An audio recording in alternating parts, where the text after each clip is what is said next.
কাজু যখন শরীর খারাপ থাকে ঠিক এইভাবেই আমার কাছে চলে আসে বারবার।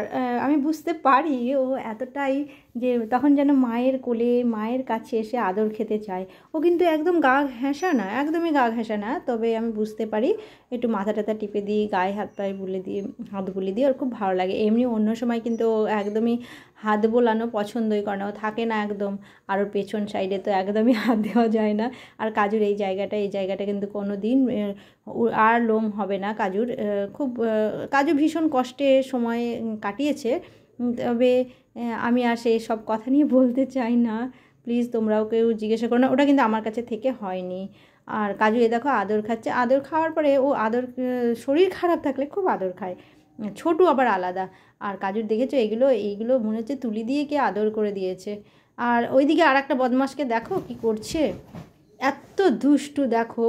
আমি ঘর কিছুতেই ঠিক রাখতে পারি না, যত বদমাশি এই দুষ্টটা করে। কিন্তু এ আবার অন্যরকম, খুবই মানে ভালো বাচ্চা, এত ভালো বাচ্চা কি বলবো।